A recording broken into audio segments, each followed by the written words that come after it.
Okay, thank you very much. Thank you, Neil, for organizing this. And thank you to ACM-India for supporting us. And thank you all for coming.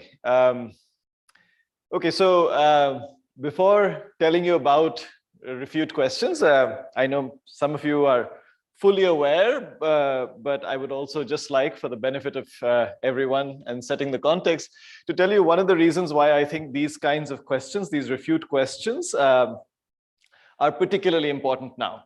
And when I tell you what Refute Questions are, I'm sure most of you will say, yeah, we already know about that. I don't think the question itself is so unique. I think many of us have seen them as students or as instructors, we have created them. I couldn't find any reference to them in the literature. So what I did was I just said, okay, let's name this thing, then we can all talk about it. Right? So I don't take a lot of credit for that part. It's just a simple naming. But let me just tell you why I think it's particularly important in the world of coding today. So at IISc, we recently started our BTech program. And we had our first batch coming in a few weeks ago. So when we were trying to convince excellent students from across the country to come and join us, they said, go, told all of us, you should wow the students, give them something to impress them. So what I did was I did this demo, which was, I took a typical problem. In fact, this is a type of problem we asked in a final exam for the introductory programming course at the end of the semester. It's a type of question we would expect students to be able to solve at the end of their introductory programming course. It's not a very hard problem, but it is representative. So we did that in C, but now we were teaching Python, so I've just converted it to Python. So you can read the question, and it's basically, imagine you were given some in advance information how a stock was going to behave over the next few days. What's the maximum profit you could earn? And obviously, you should buy low and sell high if you want to maximize your profit. And of course, you can't warp time, so you have to buy before you can sell, right? So if you look at the numbers, you can see that if the stock prices were like this, then the maximum profit you could earn is 6 by buying at 5 and selling at 6, right? And so on, okay? And so to wow the students, I did this. I just waited, and perhaps waited a long time, and waited for GitHub Copilot to automatically produce the solution, right? And I told the students, and when they entered the semester, I told them on day one, this exists. And by the way, this exists for $10 a month. So any value add that I want to give you has to be worth more than $10 a month if this is what $10 buys you. Okay, and we had some theory professors in the room. Oops, I said admit, and it destroyed my solution. How did it start? Does anyone remember? We can prompt it again. Did it start with an if? If, there we go. Sometimes you have to prompt it. You might want, what is the asymptotic analysis of that function? Max profit, and it can tell you. And sometimes it produces a quadratic solution. So you can say, no, I want a solution in linear time, it will produce that, right? So I mean, there's some things it can do, right? And I want us to, I want my students to be able to look at this and critique it. And that's what Refute Questions try to build. They're trying to build this skill of looking at code that maybe another human being wrote or that Copilot wrote, and I want my students to develop the capacity to critique, to refute. It may be correct, but if it's not, I want them to develop this capacity. So that's the thinking behind Refute Questions. So I'm going to give you an example of these. This is our plan. Jayashree? Yes. I think somebody had their mic open. Neil, can you handle it? Thanks. So it's hands-on. I will be giving you some work to do, right? So those of you who are in person, not like Sonia, we won't do it on paper. I will need you to have a digital device handy. Okay. Okay. So what are refute questions? I'll give you an example. Once again, this is from a past exam, that I gave. So there are three components to a refute question. Component number one is the question contains some code that is buggy. So it's typically I write just a function. And then the second component is it tells them what that function was supposed to do. It doesn't do it, it's wrong, but it was supposed to solve this particular task. So in this case, it was supposed to return the largest n such that the first n numbers in the list are all equal. And a good refute question should, at first glance, look like it's doing the right thing. It shouldn't be obviously wrong. Right? I'm not going to ask you to. I'm sure you can stare at it and quickly figure out why it's wrong.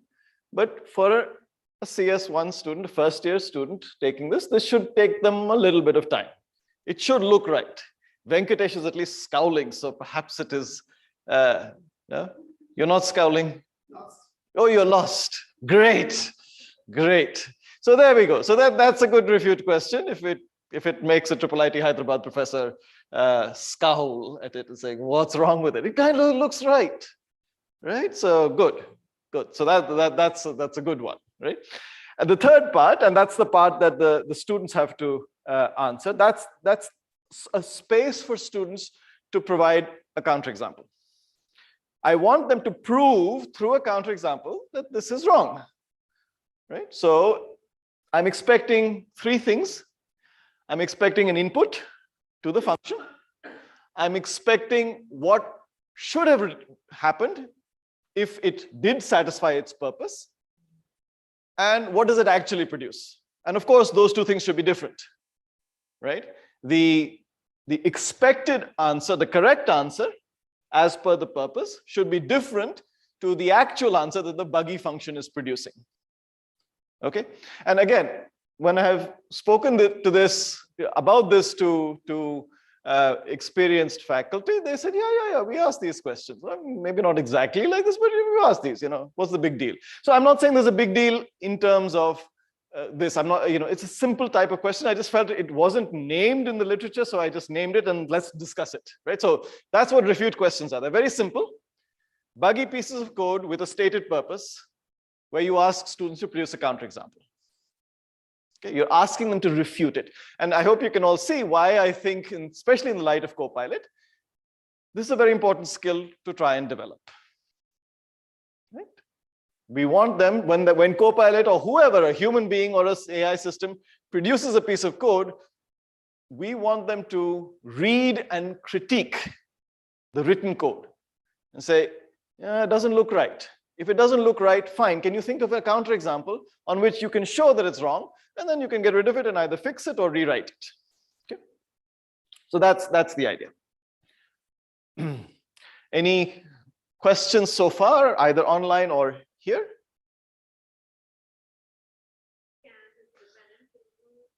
So Neil is asking, this is a scan indeed. So this was actually from a written exam.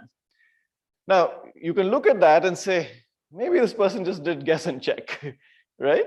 So maybe they just tried a whole bunch of things. I can't be sure because it's pen and paper. I can't be sure what happened. If you had done this in a digital environment, you could capture exactly how they produced the results. So there could be some interesting learning from there.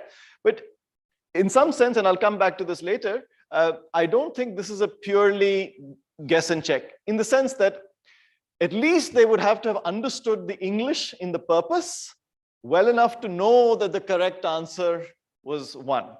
The rest of it is fairly mechanical, in the sense, given an array, can you trace it and figure out what the correct answer is? That's a mechanical process, which I will talk about in a second, right?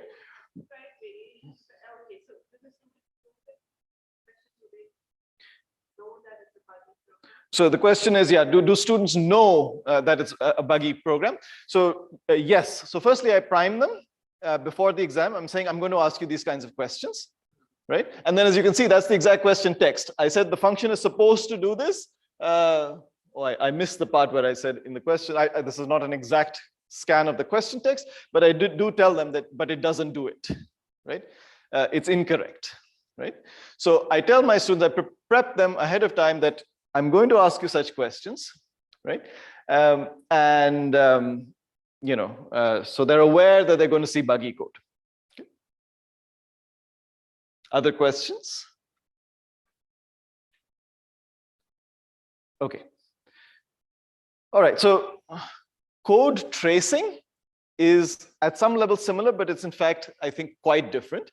So in code tracing, you are given some function or some piece of code and say, what does it do when you give it these inputs, right?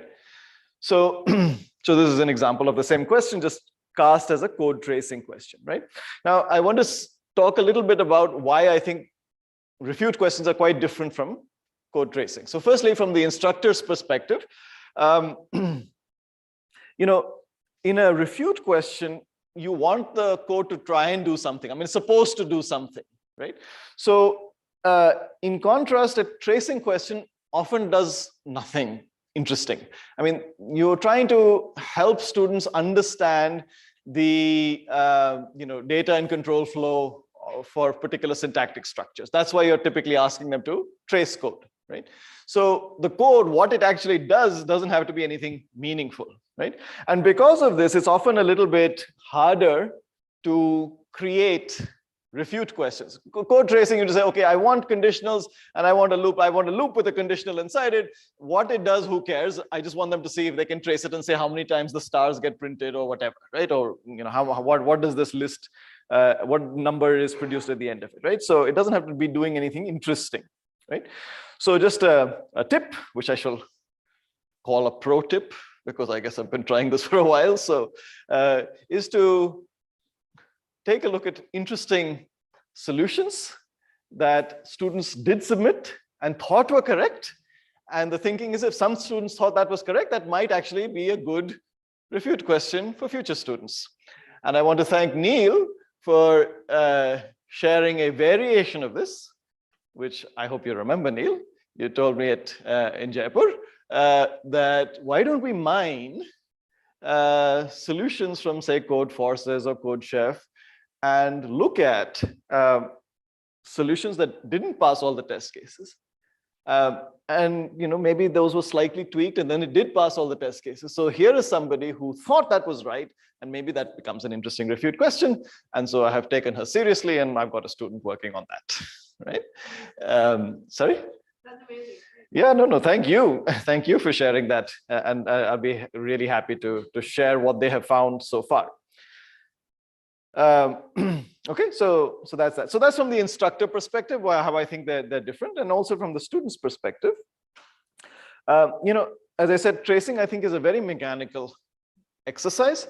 And I think refute questions do have an element of tracing. After all, when the student creates a counterexample, she or he has to then trace it on the given code to see what it actually produces. So there is a tracing element for sure, right? But I think there's couple of additional abilities, and at least one of those I think is non-mechanical. The one that I'm not sure about involves language comprehension, and I don't know enough about that to say, is it a mechanical process in the same way that tracing is a mechanical activity? I don't know.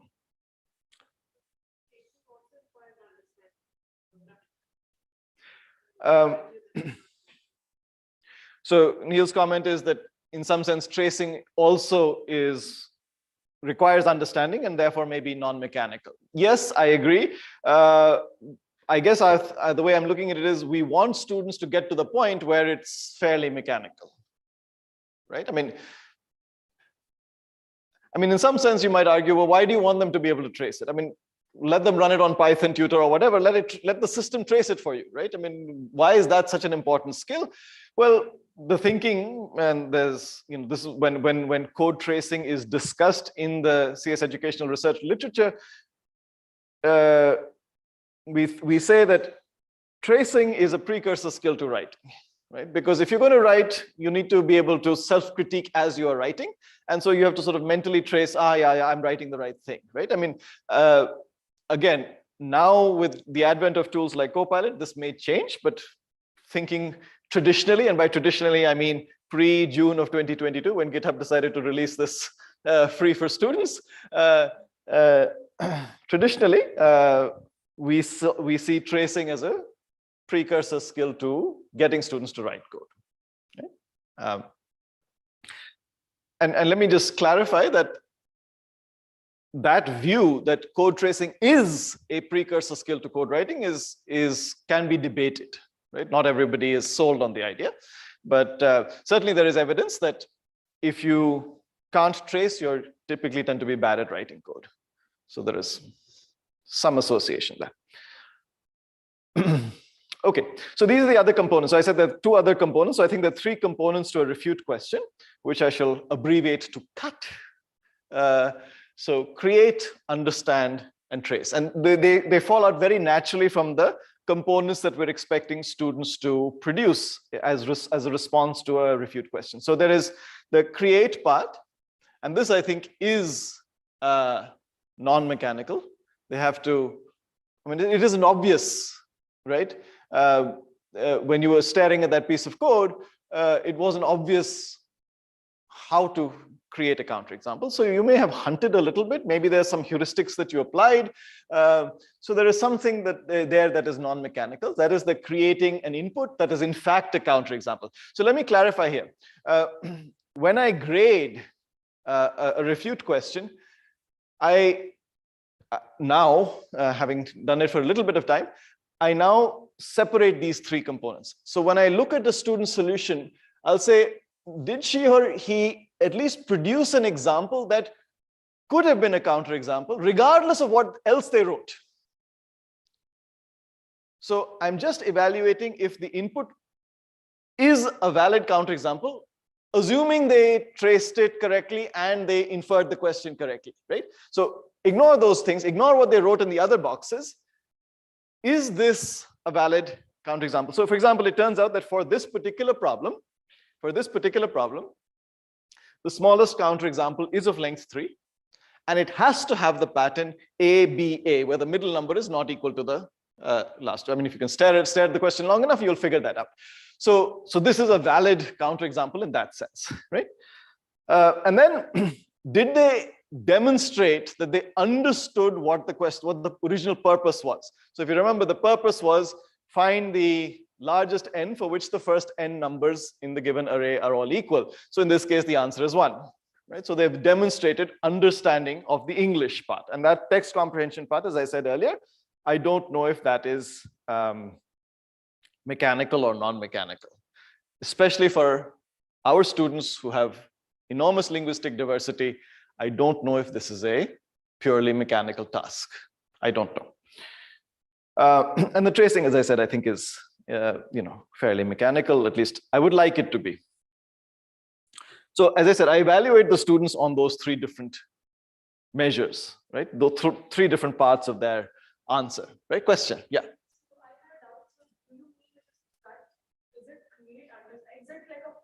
Pattern, if this is done, then this is done, because usually you understand a question only then you create counter. Very good. So the question is, am I seeing C happening before U happening before T? No, I'm not. In fact, I think that's a very interesting question in terms of how does it play out in the student's mind, right? I don't know. Sometimes you can trace the code and then say, okay, this is where I was struggling. Probably this is what the question was asking, and then create a counter. Exactly. So the suggestion is that maybe there is some sort of inductive reasoning going on. Maybe the first thing that some students try is they try it on a few examples. Maybe they eyeball the statement a little bit and say, okay, I don't really understand that, but let me try it on an array and see what happens. So they trace it and sort of inductively say, oh, I think it's doing that. Then they go back and read the text.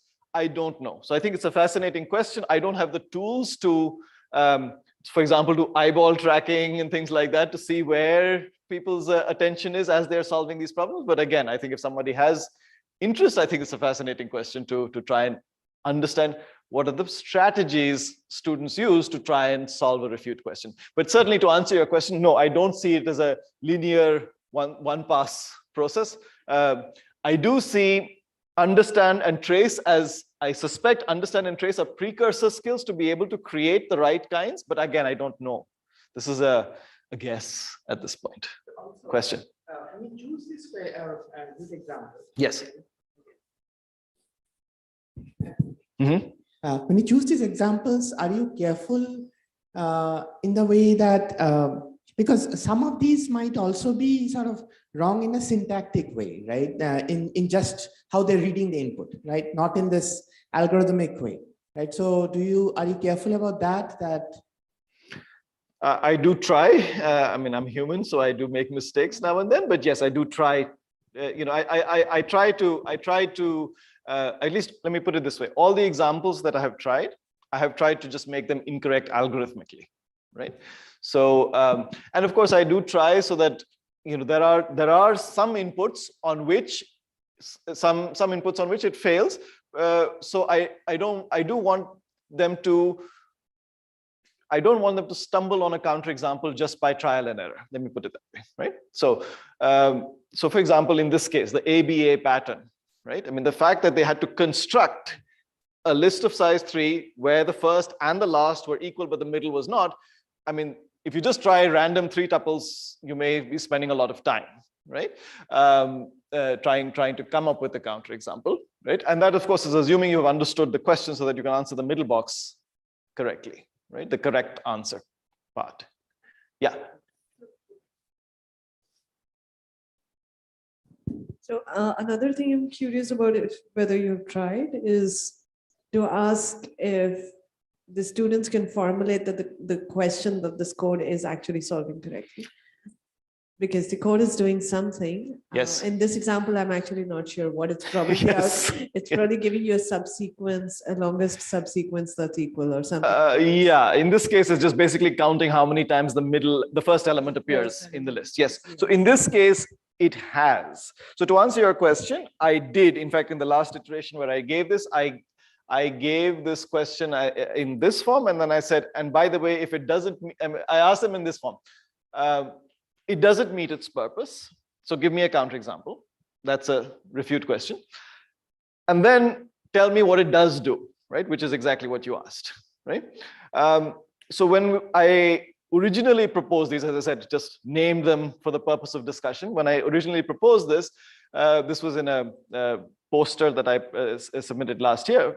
Yeah, I had actually proposed them explicitly as an alternative to explain in plain English questions.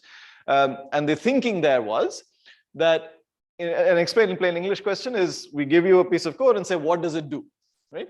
And the thinking there was that in our context, where students often struggle with articulating themselves clearly in the language that we expect the answer to be written in, maybe a student has understood what the function does, but she or he is unable to say it clearly enough for me to be able to grade it. So can I come up with a style of question that demonstrates understanding of the question and is efficient to grade and checks a couple of other boxes. So there were 4 boxes that I was aiming for, and I thought this question ticked those 4 boxes. Now, when I look at it, I think these questions are more interesting than just that. That framing that as an alternative to explain in plain English, I feel is a little bit narrow, right? But that was one of the objectives, yes. Okay. So I'll just mention a little bit about auto grading and our first hands-on activity, which is about to come, will demonstrate these. Venkatesh, you had a question or? Yeah. Yeah. When you were grading these papers, when you graded these papers, did you have access to the rough work that they did? Because I'm very curious how they came up with those counterexamples. So they must have tried some examples before. Yes, And, yes. try and miss, hit and miss kind of things. Yes, yes. And that could reveal something interesting. Correct, correct. So as a general rule, which I try and tell my students, not everyone follows it. I tell them that if you can't, I tell them how I'm going to grade it. I give them the rubric. So I tell them that even if you can't solve it correctly, show it to me on some examples. In your fair work, I will be happy to give you partial credit for just the tracing part of it, right? So I have those, I haven't analyzed those, right? So in some sense, right? So what did they try, right? Yeah, no, it doesn't have to be the last one. Yeah. Do you take into account the time that is being taken to the student? Because sometimes in this randomly try and to understand the piece of code and then give a subset of the answer to come to example? Sure. So the question was, do I time them? So I have only asked these in the context of a regular 2-hour or 3-hour exam. So they have to solve all the problems, and refute questions are 1 or 2 on the whole exam, right? So how long they spend on each question, I know is a random variable. So I don't know. I'm sure there are people who spend a lot of time. They've told me after the fact, I couldn't come up with a counterexample and I spent a lot of time working on it. But apart from that anecdotal evidence, I haven't tried to sort of rigorously analyze. I think, as I said, the right way to do this is, if you really want to address these questions, which I think are fascinating, is to sort of have it in a digital environment where you can track these things, right? So nice research problem. And I'm hoping I can convince Sonia and her team to use these also on paper-based worksheets in schools. I think the style of questioning is, once you get them to analyze, it doesn't have to be given in code form, right? It could be given in word form. Like, if I followed this recipe, why won't I get a cup of tea? Right? I don't know what I'll get, in Neil's variant. I'm not sure I can explain what I will get, but I won't get a cup of tea. And why not, right? So, but the difference there is there's also an input here, right? Whereas a T algorithm is all predefined, right? But you might want to take some inputs in. Do you want masala chai or this chai or what chai, right? And well, if you really follow this, you won't get chai, you'll get something else, right? But I think I leave that to the. That's one of the challenges that Savita had shared at the panel, right? Right. Correct. There was a panel discussion where we mentioned this, so I think we should really follow it up with the school teachers, right? Okay. Any questions from people online? I hope this is interesting. Okay. So I'll say a little bit about auto-grading refute questions, and then I'll really ask you to sort of see this in the hands-on that I have for you. Okay, so the first way you can auto-grade them, of course, is painful. You write a program to do this, right? As an instructor, you could do that, sure. Oh, there's a question or a comment on the chat. No, this comment is just no, there's no questions. Okay. The other thing, and this is what I'm going to give you as a hands-on, is I'll give you a Google form where, for example, some of these counter examples could be there as a multiple choice or a multi-select question, right? So check boxes or radio buttons, right? I generally prefer MSQs. They make the questions harder, and you'll see another reason for it in a second. And then in some cases, at least, you can auto-grade in limited form short answers, right? But you could also make those MCQs. In general, I think doing too much of this is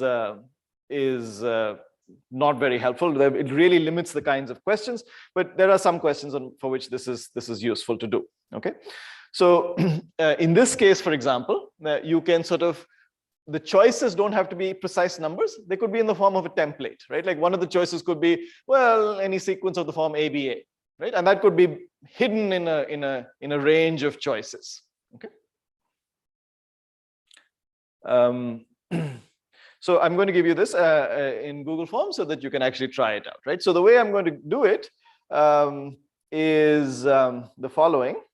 The topics that we're going to try these refute questions or on just simple things, conditionals and loops and strings, right?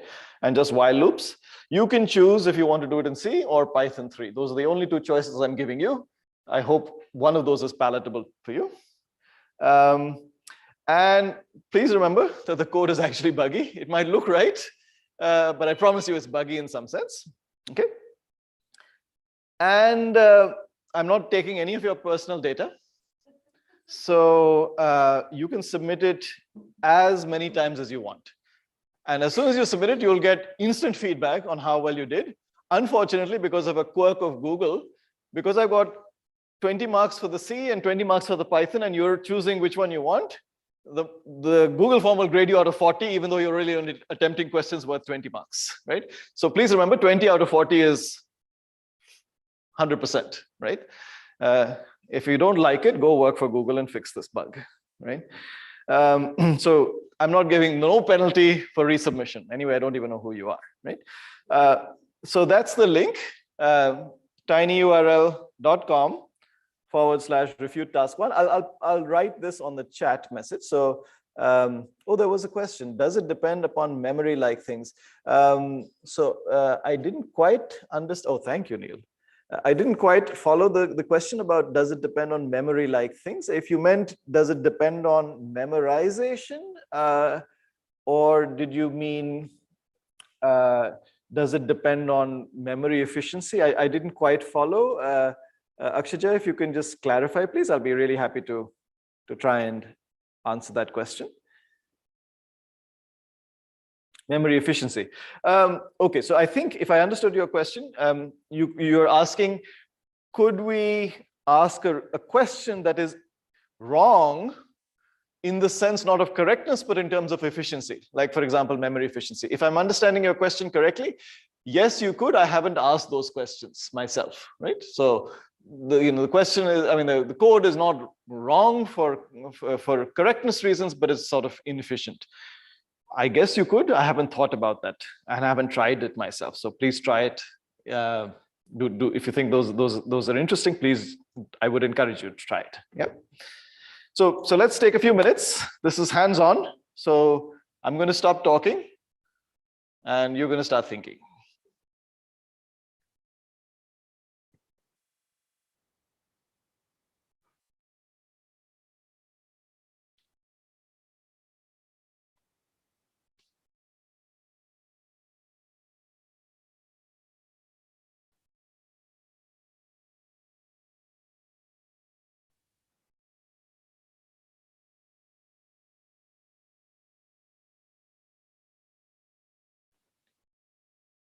So hopefully the code is visible even on a mobile device.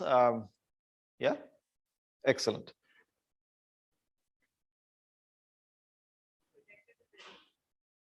I'm sorry? Yes, I can also do that. Yes, that's a good idea. I can do that.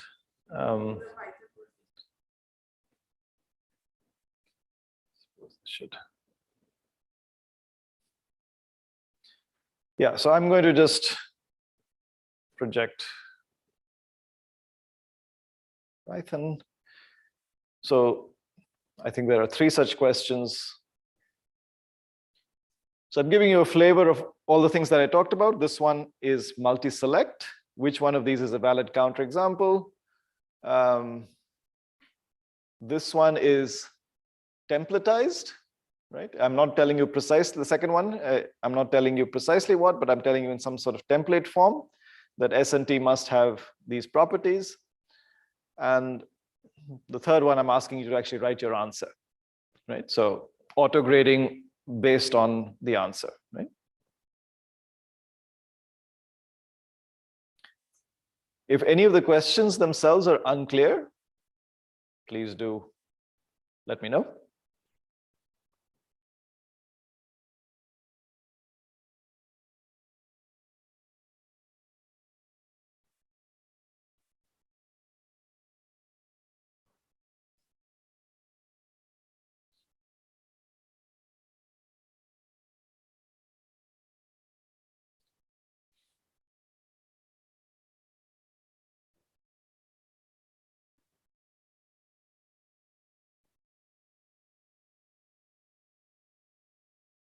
question is, in this format, I think by that you mean, given that I'm giving you the choices, is it effectively code tracing?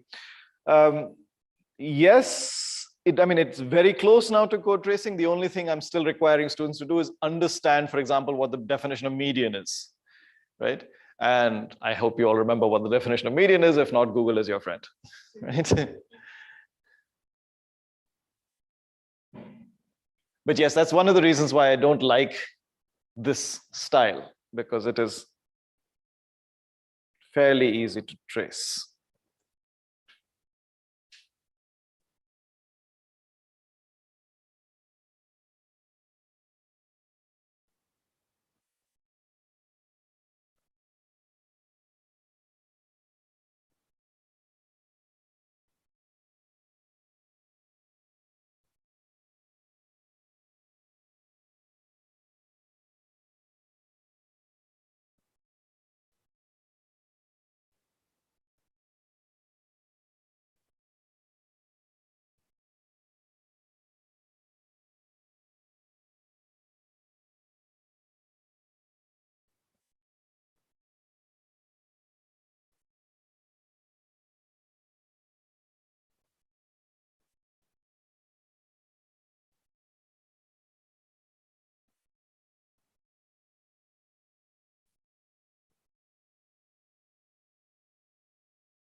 So there's a clarification. Is for the second question, is it supposed to be based on zero-based indexing? Yes, we're sticking to C or Python, which are both zero-based indexing. Yeah.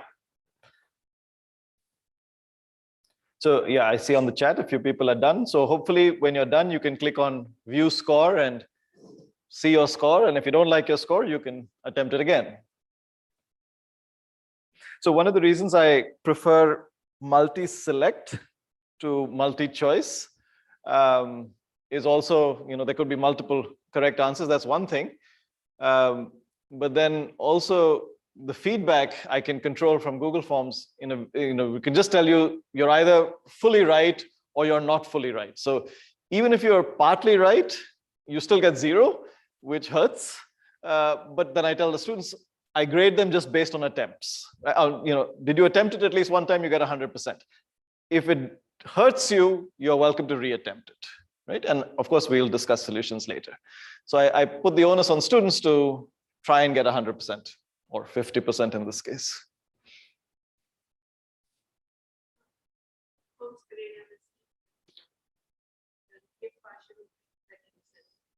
So the question is, can you set up Google Forms to give partial credit for multiple select? I don't know how to do that. As far as I know, the options are, you know, the grading algorithm is binary. It's either the student's choices exactly match the instructor's choices, or it doesn't.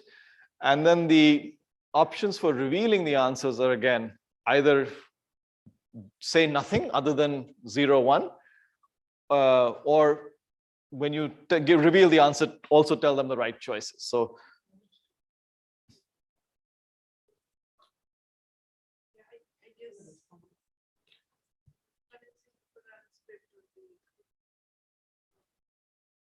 yeah, so I think in for example, if you run this on Moodle, for example, you can probably be more fine-grained in the grading algorithm.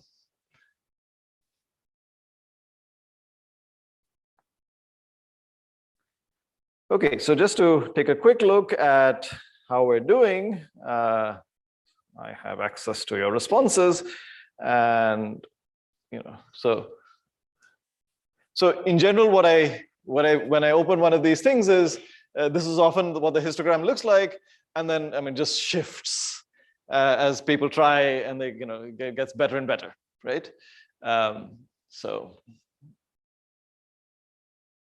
this average increases over time, right? And so as you can see, these were tough problems, right? I mean, yeah. Oh, very good. Yes. Did you get above median as well? Oh, you did. Obviously, average is higher than median. Okay, so yeah. Just above average. Okay. Yeah, the average is creeping up, Venkatesh. So.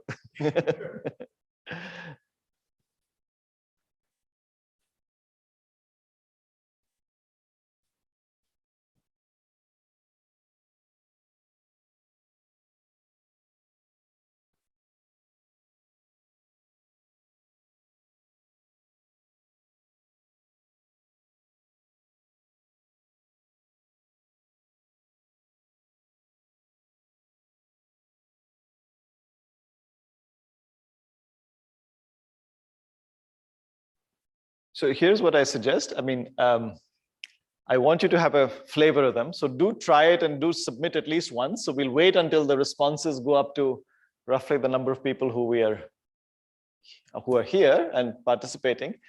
So, and you're welcome to keep trying them if you find the questions themselves interesting.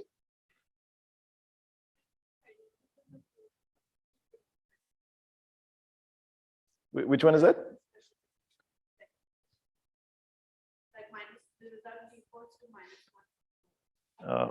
Just a second. I don't want to show that because that's the answers.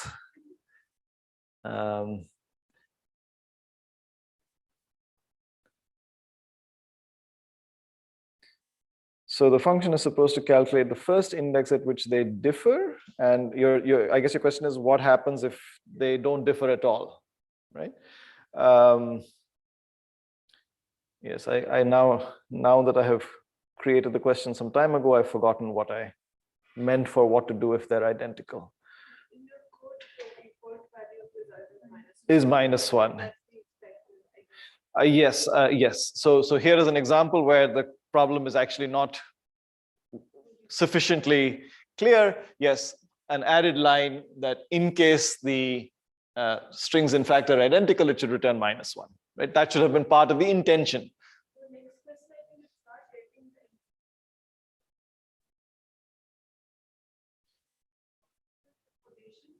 Uh-huh.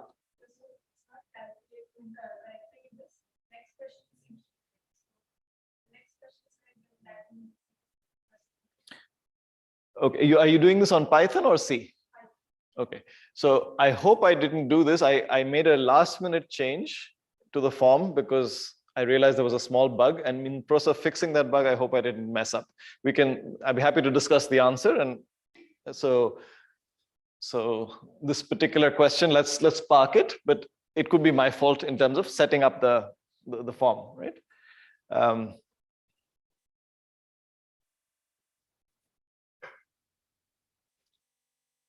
I made a late night fix. So those things are always dangerous.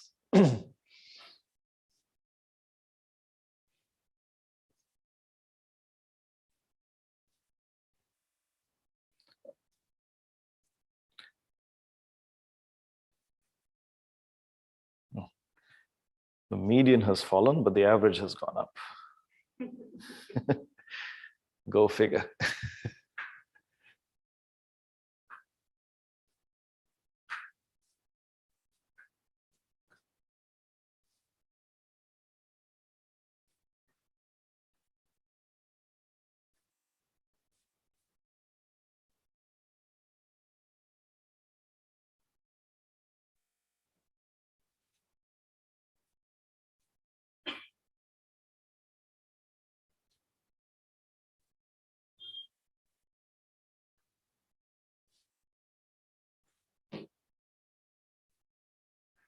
Oh, so at least a few people have got 20. So it gives me some confidence that the script is working, the form is working.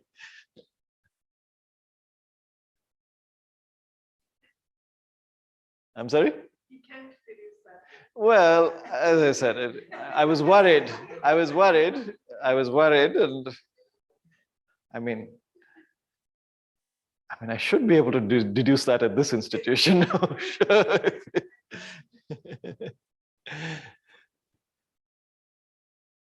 Okay.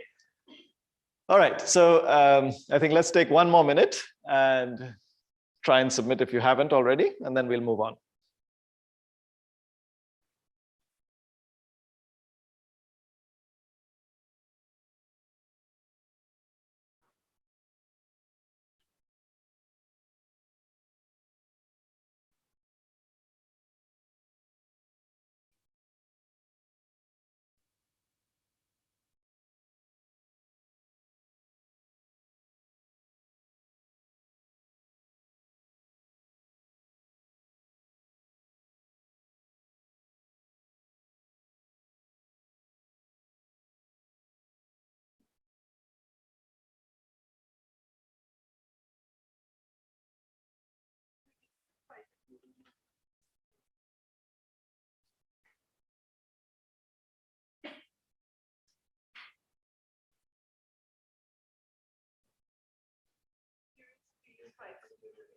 I do, yes, yes. There was a question, do I use Python tutor? Yes, I introduced that quite early.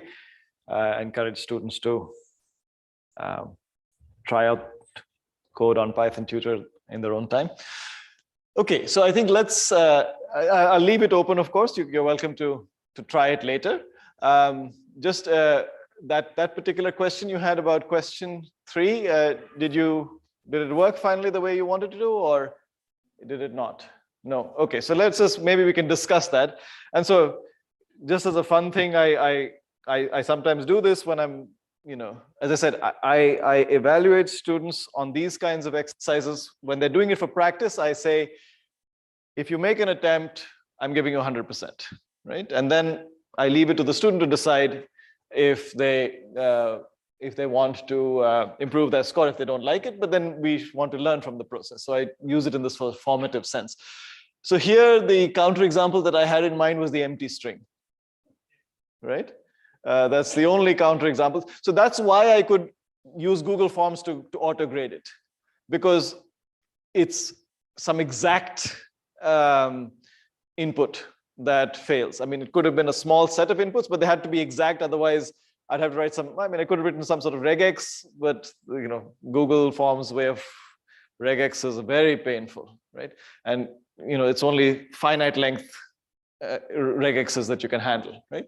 So in this case, I was able to do it. So as I said, at the very least, I hope you got a flavor of these questions. And as I said, all 3 types, right? One where there are some exact answers, and as Neil was saying, you could just do a process of trial and error until you find the ones that work. And even then it's, it's a little tricky. These if-elses are a little bit hairy to deal with. So you have to trace it, and it's a bit of a pain, right? So that wasn't a particularly fun question. I mean, let me put it this way. A way that you would expect way you may want your students to tackle this is, First, try and read the code. Try and figure out what it does, which is not median, and then construct a counterexample to find it, and then just find such a counterexample in the list, right?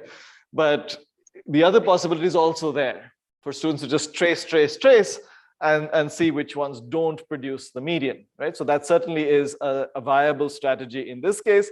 That is not a viable strategy here directly, but if any of these statements are true, then you can pick any example that meets the template and then do the trace on that, right? So in some sense, this is just one step removed from the simplified guess and check strategy. So again, I don't particularly like this. This is sort of the ideal situation, right? There's no way you can guess it. I mean, you either got it or you didn't get it, and this will grade for you, but it's very limited. So I'm just saying that if you want to use an environment like Google Forms, you can, but there are some trade-offs, right? The alternative is have a grading script running on your own system, right? But I'm going to give you something better, because this part of the tutorial was what we did in Jaipur. And then when Neil said, come to IIT Gandhinagar and give this thing, I said, okay, then I've got to do something else. So the rest of it is the something else, right? So I'm going to give you a way of creating these refute questions for your students. The downside is the setup that I'm describing to you is only for practice. You as an instructor can't figure out how your students are doing. I still feel these are interesting questions. It's good to give students practice. So I'm going to show you how to do it for practice for your students, right? Where are we? Okay. I think on Zoom we can see the screen. Okay, so before we do that, now that we've sort of understood these, really like to get your feedback on these questions. Let's have a discussion. What do you think about these questions? What do you like about them? What do you not like about them? And obviously, I'm very interested in hearing about this from my faculty colleagues, but I would love to hear about this from students also, and offline and online. Any thoughts now that I have subjected you to this torture?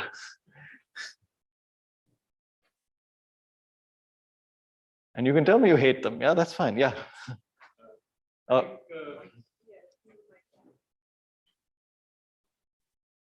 Yeah, but by the way, it was a great exercise. And my experience may be unique, but I'm so used to, as soon as I look at a program, I want to execute it, that I couldn't get myself to run through this, because ideally that is what I should be doing if I'm trying to answer that question. Yes. So yes. if I'm novice, I'm not doing anything at all with program, I might probably be engaging more, but since I was so used to executing everything, I was like literally, hey, can I try it out? So that was one comment. I don't know how it is helpful, yes, but that's one. The other was, I think, which was interesting for myself when I was trying to engage with it. There was a certain pattern I was going after all the time. I couldn't bring myself to try out these. I was trying to figure out, okay, what is this trying to do? I knew, but what is it now actually doing? And trying to define it. Because I knew that if I could define that this is what it is doing, then whatever answers are wrong, they don't fit. So we talked about the strategies. It seems like I was always gravitating toward that strategy. I don't know why I was gravitating to that strategy. It will be interesting for me to figure out, but in general, I don't know if there's theory around. There are certain kinds and people will go certain ways or not. Yes, and I think that latter question I think is fascinating. And I'm just curious, how many others sort of tried this strategy of first trying to figure out what is the buggy code trying to do? You can just quick show of hands, a few of you were trying that, right? And the others, would you like someone like to articulate how they tried to solve this question, these questions?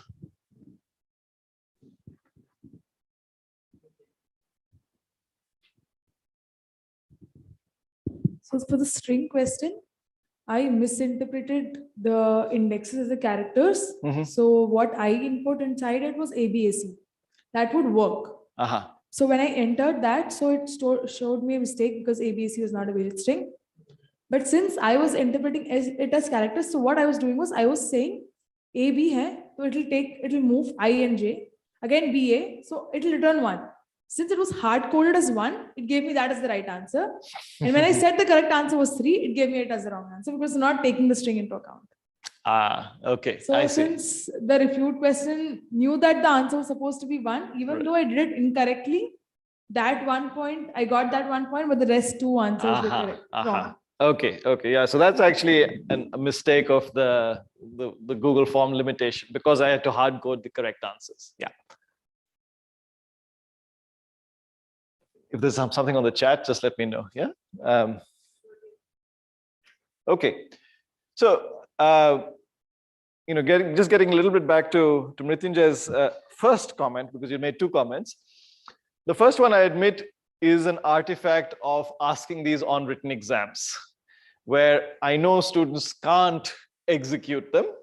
And it's driven, as I said, by this body of research that, okay, to some extent, I do want them to have the ability to trace in their head. I agree with you that when it gets to code that is anything more than a few lines, why would you want to do that? Just have the computer show it to you, right? I mean, it's not a very valuable skill to trace a lot of code, right?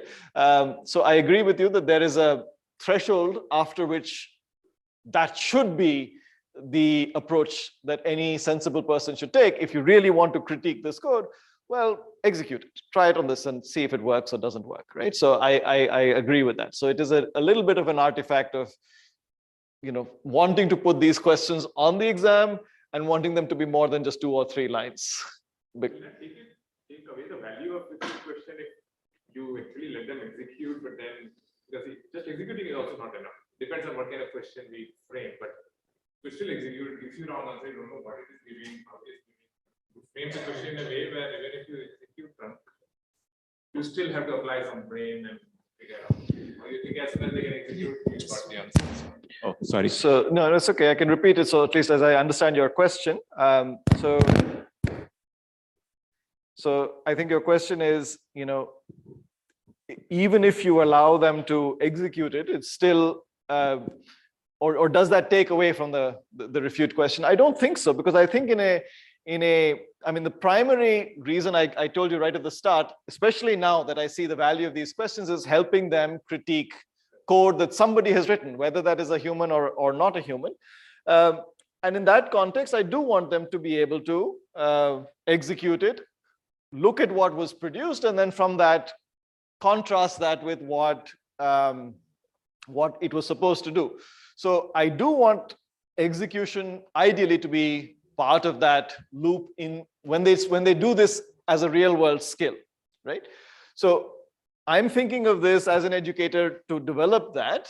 And as I said, I acknowledge that there is a legacy component of this, which is because I assess these on written exams, at least some of the time, that I have not given this. So as you notice in the Google form, I gave you images. I could have given you Python tutor links, for example, so where you could actually have executed it or whatever, some executable form. I could have done that, right? Again, this comes from the first time I did this on an exam, it was COVID time, and so I literally didn't want them to do that, and it was an exam, so I wanted them to have images which they couldn't. I mean, it would have been painful for them to have to retype it and things like that, right? So I acknowledge that there is this component. I do feel that the skill is valuable even if you could execute it. I don't think, because I think the part that execution gets you is just the tracing, which I don't think beyond a point is a very valuable skill. I mean, if you really want to see what a code does, let the system trace it for you and show you, right? I'm much more interested in what students can do with that trace than simply tracing, right? Oh, okay, there's a discussion in the chat, right? So, sorry, Neil, can you just help me catch it? Because where all of the comments start? The code looked perfect until it didn't, right? Yes, I mean, yes, it can break, have these discontinuities.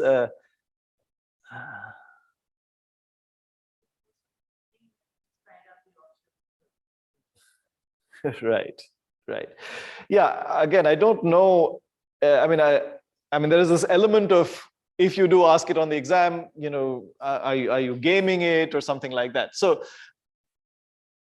I would like to, for me, the value of coming here and just sharing this with all of you is hopefully this spurs some interest in these kinds of questions. Please do experiment with these. I published this little 2-page poster, as I said, a year ago.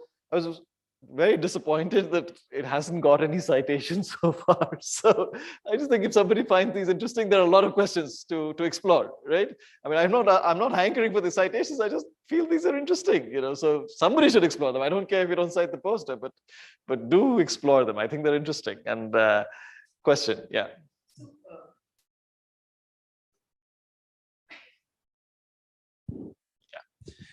Just another thought, since we're taking questions. One interesting thing that could be tried out, perhaps in a slightly different format, is now that the student has found a problem, counterexample, does the student try to fix the code? Because that could give you different possible answers again, and some of which would not fix the code. Absolutely. So again, I think the reason I think this is an interesting type of question is I think it's a point on a continuum of skills, right? And I do see this potentially as a precursor to debugging, right? Because now that you know something is a counterexample, what do you do with it, right? So again, to be investigated, right? And I think this is again why I think it's worth naming this and talking about it and trying to do something, right? Otherwise, as I said, I think all of us at some level would have seen this question saying, yeah, no big deal, right? But I think now that we've named it, I think we can ask these kinds of questions, right? So that's where we're going, or at least hoping to go with it. Yeah. Okay. All right. So move on to the next part, and this is the part that, as I said, this is the new stuff that wasn't there in Jaipur. It's only for you guys. So I'm going to show you how to create these on this wonderful platform called CodeCheck. If you haven't tried it out, do try it out. It's not primarily meant for this. CodeCheck is primarily meant as a set of practice problems for students who want to write code. So there is a large collection of problems that someone has put together along with an auto-grading environment, purely test case based. So if it passes the test cases, that's fine. Originally, all the test cases were visible to students, so you could just try it out, and then if it didn't work, it told you all the test cases that it was trying to test your code on. And of course, you could solve it by just saying, if input is this, output should be that, and if input is that, output should be that. But that wasn't the idea. The idea was for you to practice, right? So the platform does not log any information on the student, right? I mean, so this instructor, as the creator of the question, I don't have any insight into whether my students tried it, how many times they tried it. I have none of that insight, okay? So that's a limitation, but I think if we want to give our students practice, this is nice, right? So what I'm going to do is I'm going to ask you to first look at this link, which is an example of this. So we look at it together. So again, Neil, it's the same link, it's just task 2 instead of task 1. So let's look at this together. And there's also our introduction to CodeCheck's platform if you haven't seen it, right? So here again, there is a refute question in a style that you're familiar with. The first comment tells you what the function is supposed to do and assures you that it is buggy.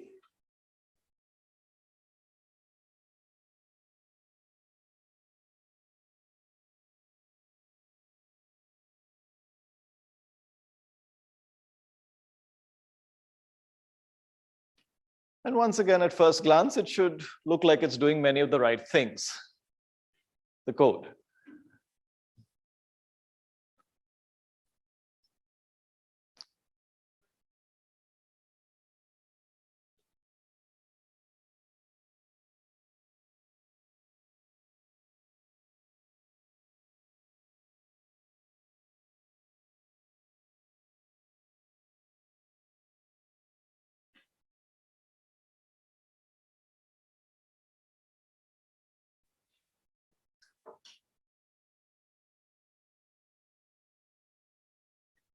Okay, so there is an interesting question on the chat. Those of you who are online, I encourage you to read Ashutosh's question in full. But essentially, the question is asking, these types of questions are much more about reading somebody else's code and then having to figure out how they were trying to solve it versus perhaps self-critiquing your own code, right? And I agree that that is in fact the slant to these questions. And I think that's also the way a lot of people will look at code, especially if they're in industry. Mrityunjay can correct me and others who have industry experience, which is definitely not me. I have no industry experience. But those who worked in industry tell me that the purpose of code is for it to be read by others, and most people will read a lot of code written by others. So whether it's written by, as I said, a human or an AI system, which is, I believe, increasingly the case, I do feel that this is a valuable real-life skill. But I agree that if it is a self-critique of the code that you have written, that could potentially be quite different and exercise the programmer's mind in a different way. Right here, you are trying to figure out how they were trying to solve it, and you might recoil and say, "Well, that's not how I would have done it." Right? That could happen. Right? But at least I have tried through these examples to suggest natural ways. It may not have been the only natural way, but I hope you will agree that the solutions that I gave you in the first exercise and also this one are not completely unnatural. Okay, for this one, I agree there's built-in methods to do this. I mean, I want to count how many times the minimum appears. Of course, there's a one-line solution in Python, right? But if you were to sort of synthesize the solution by hand, it might sort of look like this. Ashutosh, I hope I have answered your question, at least to some extent. I hope you don't feel I've totally ducked it. Okay, thank you. Okay, so then the third part is, provide the same three components that we talked about in the example that I gave you in the slides, right? And so the thing is set up so that, if you give some inputs, I'm just going to do some random thing. I'm not really thinking. I don't even know what is the right answer or the wrong answer. It will evaluate you on the three metrics that we spoke about, the cut, right? The C, the U, and the T, right? It'll tell you that, look, the counterexample or the input that you gave didn't satisfy the create part. It's not a viable counterexample. So please don't try 1, 2, 3. It's never going to work. It's not that you're wrong because of the understanding or the tracing. You're just wrong as a counterexample, right? And then you haven't understood the question. I mean, if that really was the input, you really should not be expecting the answer to be 2. So it's not telling you what the right answer is. It's telling you that what you have said as the expected answer is wrong. For that input, that is not the expected answer, the one that you have provided. But you have traced it correctly, right? So it's giving the student this feedback, right? And these three Booleans can be independently true or false, right? I mean, just to play around with it. So now that I know that the trace is correct, probably the expected answer is also that. Let's check. Again, I'm not doing any thinking in this. I'm just trying. Yeah, so now I've got false, true, true, right? And the goal is to get true, true, true, right? That's the goal, right? So those of you who stared at this long enough, can you give me a counterexample on which this code fails to count? The question is, are we assuming the numbers are positive? No, we're not.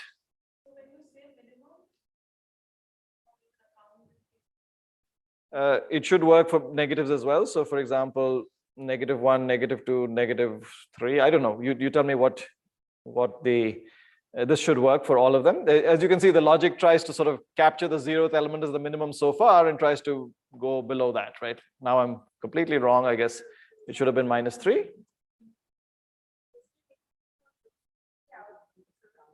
Okay, I don't. Oh, beg your pardon. Is it? It's a count, sorry. Yeah, it's a count, sorry. So yeah, so the count of the minimum, I guess, is still 1, right? Yeah. Anyway, it fails on some input. I mean, we can look at the code and see why it's wrong, right? When it finds a new minimum on line 16, 17, it doesn't reset the count, right? It doesn't reset the count, and therefore, it would build on the same count that it had earlier, right? So therefore, you could probably fail it for something like, I'm sorry? I think you need to do something twice and then get a lower value, right? Right. So then, sorry, I have to change. And the expected answer is 1, and the actual answer is 2, right? I think, yeah, it's something like that, right? Okay. So the purpose in my last 15 minutes, what I would like to do is I would like you to show you how to create one of these types of questions. It's a little bit hairy because, as I said, the platform was really not designed specifically for these types of questions. I've sort of repurposed it to do this, right? So again, if you find these types of questions interesting and you want to give some examples to your students, right? So what I'm going to do is if you just go to codecheck.io, if you go to codecheck.io, you will see a button that says upload problems, and that points to this particular link. So the simplest way is go to codecheck.io and find the button that says upload a problem, and that'll take you to this link. I hope you're all there. And then in a separate tab, please open up tinyurl.com/refute-doc. So refute doc is a template, a recipe for creating such things. If I can open that. Hey. So you should get to this recipe. So what I've given you is a way of creating these. In a code check problem, you can create your code. Your code could be split across multiple files. If you want to keep the solution hidden from students, you have to create one file that the students see and one file that the students don't see, right? I mean, at least that's the simplest way I could get this to work, right? So, by the way, if you're interested, the 2-page poster that I referred to, that's the link over here. You can look at that later on. Okay, so in this 2-step recipe, you want to copy all the stuff, the code that is given in step 1 into one file, and then there is an add file button that you will see on code check, and you'll have to copy all the stuff in step 2 into that other file, right? And you have to modify all the red bits to suit your question, right? So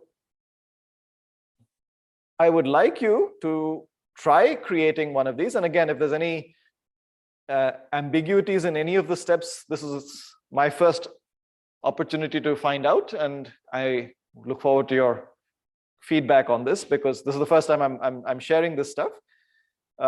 So if I've messed up anything, please let me know. So there's all the stuff in black you can leave as it is, assuming that assuming that the function that you are giving is a pure function that returns one thing, right? Like all the examples that you have seen, the functions, aren't, for example, sorting a list or something like that, because then you have to check if the list really is sorted or something like that. You'd have to write something auxiliary. So assume it's a pure function, take some inputs, return something, right?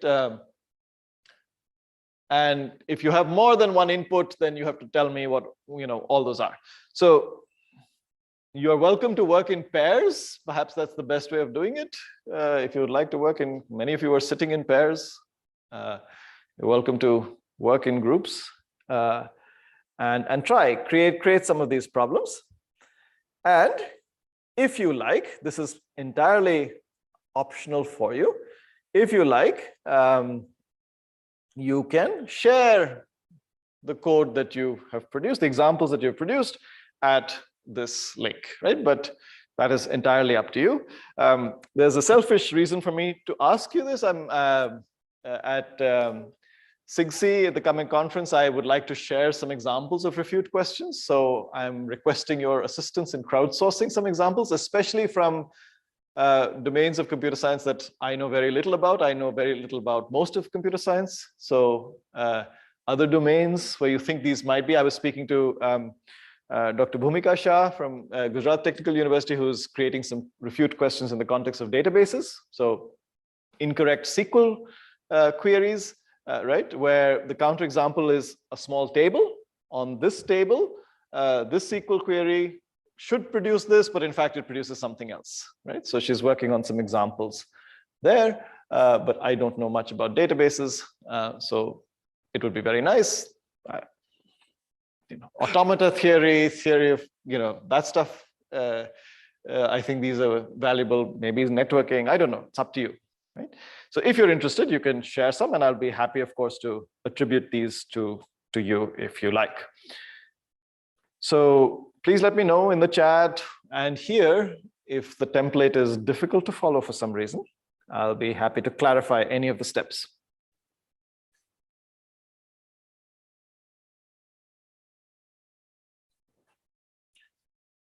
Just for reference, I will share the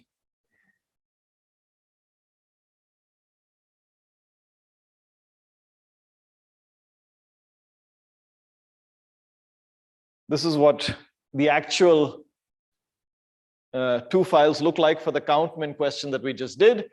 I can scroll up or down. I guess the second file is more interesting anyway.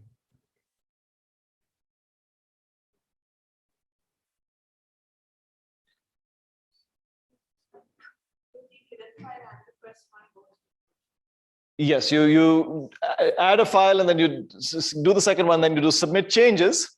When you do submit changes, it'll show you two links. One is a public link, which you give to your students, and then there's a private link, which you use to further edit. So in case you made a syntax error, for example, you can correct it using the second link, the private link.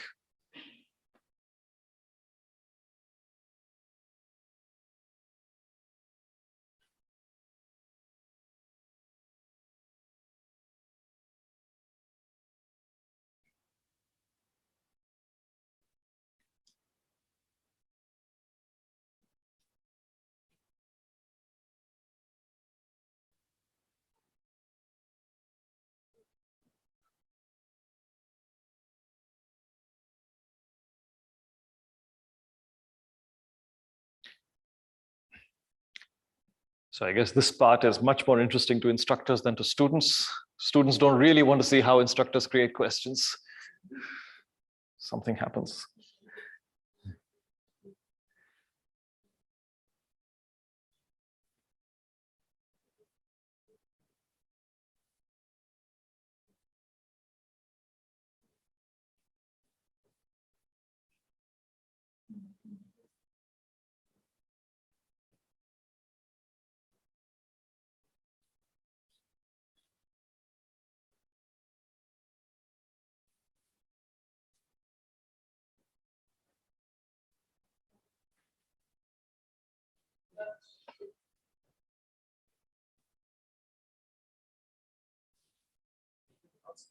Did you get that file onto there?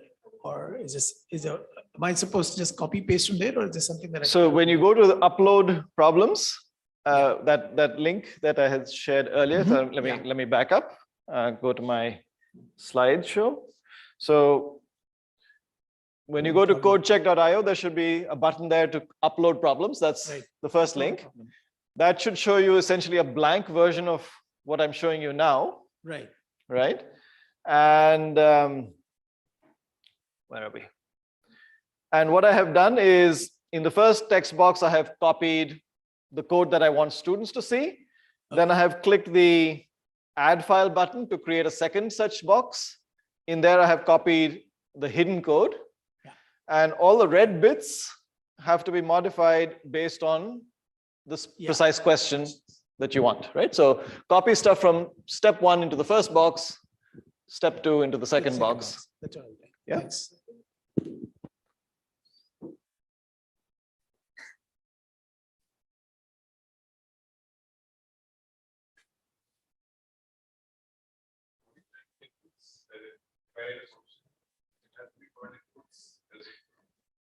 Okay, so no, the inputs are called whatever you would like them to be called. So for example, I called the list X's. That's often what I use as an example in my class. So I have a list of X's. So I call it X's, but you can call it whatever you like. And of course, you have multiple arguments to your function, then X, Y, Z, or whatever it is.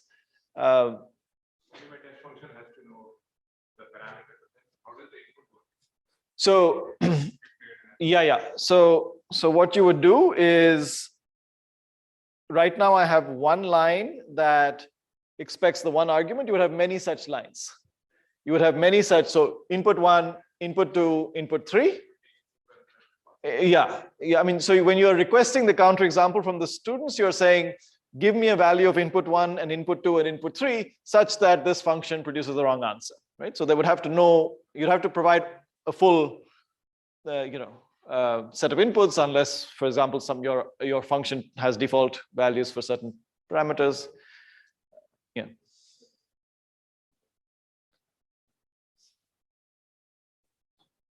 So yes, I note to self, also have an example with multiple arguments. Yeah, and will be helpful.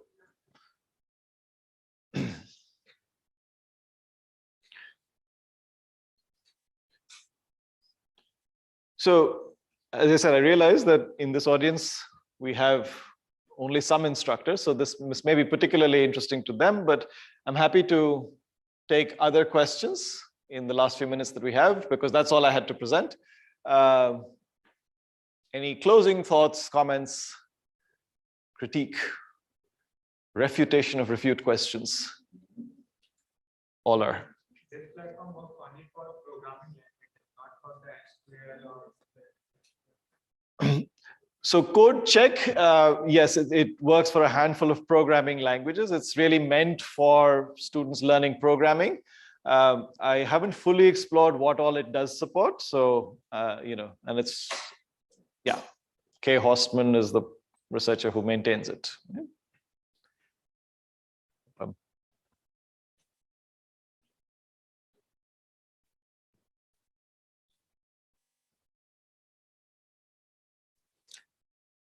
Okay, so I promised you a hands-on workshop. We got hands-on, I hope.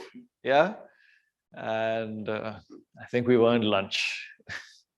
Yeah, thanks. Thank you, everyone online as well.